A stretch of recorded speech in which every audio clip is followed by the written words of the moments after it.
And to Julian Zelizer, editor of the book, The Presidency of George W. Bush, a First Historical Assessment, and a professor of history and public affairs at Princeton University, and a NewsHour regular presidential historian, Michael Beschloss.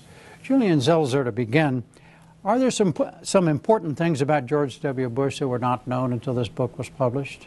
Well, we learn a little. We hear about some of the regrets that he had about his presidency, how he handled the aftermath of Hurricane Katrina, some discussion of the WMDs that were not found in Iraq, and some acknowledgement by the president that this was, unfortunate and saddened him. But in general, this is the same President Bush who we heard when he left office. He defends much of his record, and he's pretty resolute about the decisions that he made. What about the consideration that he gave to dropping Dick Cheney from the ticket in 2004? Yeah, of all the facts, this is the one we didn't know about, that there was some discussion and consideration of replacing Vice President Cheney with Senator Bill Frist to be the vice presidential candidate. Part of the reason he wanted to do it was to demonstrate to the public that he was, in fact, in charge of the White House and that Vice President Cheney didn't run the show behind the scenes. So this is a revelation. Again, it's not uncommon for people to talk about changes in the tickets behind the scenes, but it still is some news. But there were a lot of things, quote, believed about George W. Bush, that he was not as sharp as presidents ought to be, that he really wasn't in charge at the White House, based on your own research, and now overlaying what George W. Bush himself has said. How do those myths stand up? Yeah, I don't agree with that. I think the more we learn from journalists and from historians about what went on in the White House and from what we're learning about people who left the administration, most don't agree with that assessment. Whether you disagree or agree with his policies, this is someone who was intelligent and who was capable and who could be politically skillful at various times. I imagine there'll be a bit of a revision like you had with Ronald Reagan, who originally was thought to be not very intelligent, more an actor than a policymaker. But the more we learned there was someone pretty cunning in the White House. As a George W. Bush expert, what is your reading of what his motivation was for writing this book and the way he wrote it? Well, I do think, like many presidents, he wants to get a first cut of the history. He knows the historians are coming. He knows that the historians are going to start investigating what went on. And I think this is his effort to offer a defense and an explanation of what he did during his administration. And even on controversial issues like Iraq, where he acknowledges his regrets, he still stands by the decision. So this is his kind of last argument before the historians start the debate. Speaking of the historians, Michael, how does the Bush book fit into the normal mold of presidential memoirs? Well, I should begin by saying I haven't read it yet, but usually they're pretty awful, so he has a pretty low bar to jump over. Case in point, Lyndon Johnson. Johnson in private was fascinating, candid, and he begins his book, for instance, by saying, my last meeting with John Kennedy was in the Rice Hotel the night before John Kennedy was assassinated. It's in Houston. In Houston. I saw an early version, and he says, I was talking to Kennedy, and I kept on noticing that Kennedy was wearing his boxer shorts and his shirt, and I noticed that that was true, and that was so different from in Texas, because in Texas you're supposed to put on your trousers first to cover up the boxer shorts. Not momentous, but it sounds like Johnson, sounds like a human being. That book did not. Very defensive, almost robotically. It suggested that Kennedy would have done everything that Johnson did in Vietnam, and it suggested that almost everything he did in Vietnam was perfect. Didn't help him. Other end of the scale, Ulysses Grant. That's considered one of the best, right? Yeah, one of the worst presidents, but a great writer of memoirs. Finished 4 days before he died. And it's good because, and it's about his war years, it's not about his presidency, he wrote it himself. It sounds like him.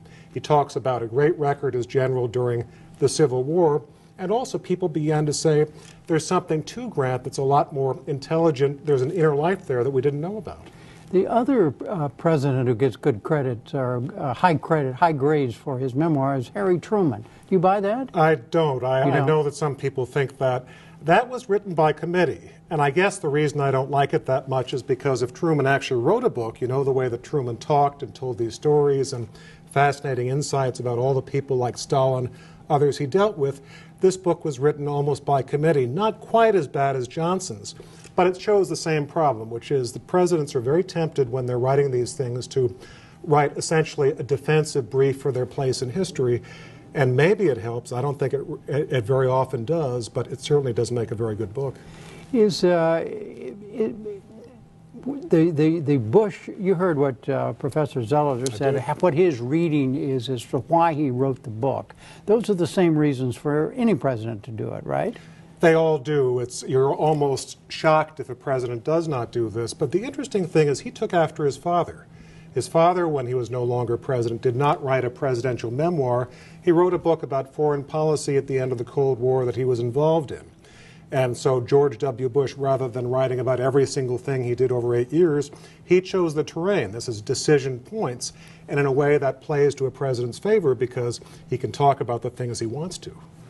You know, Professor Zelizer, Matt Lauer, in an interview with NBC, President Bush said whether or not he was going to be seen as successful by historians, he will be dead by the time that judgment comes.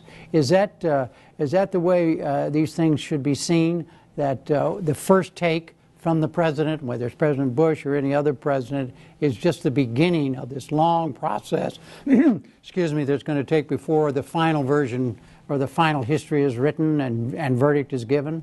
Well, I would disagree only in that there really never is a final verdict. First of all, the historians have already started to write about him, and what will happen is there will be multiple interpretations. There'll be cycles of when people are negative or about his policies, when they see more accomplishments than we noticed at the time.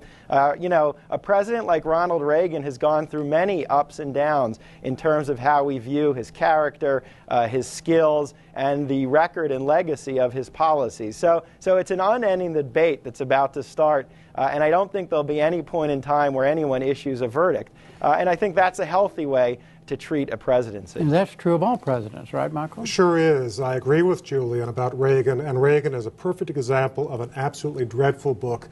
It was so bad that the publisher actually considered rejecting the manuscript and asking for their money back. Reagan essentially presided over a process that had this book written almost out of things that he had said before, and there was actually a huge debate during the writing of the book whether he would be required to mention the actual name of his first wife, Jane Wyman, and finally they made a compromise. I think she was mentioned at least once. Yeah, yeah.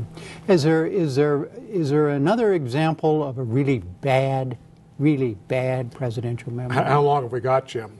Dwight Eisenhower, who once again almost wrote as good a book as Ulysses Grant about his war years. Wrote it himself, wrote it in 6 weeks. Crusade in Europe, huge bestseller. You hear Eisenhower's voice through the whole thing.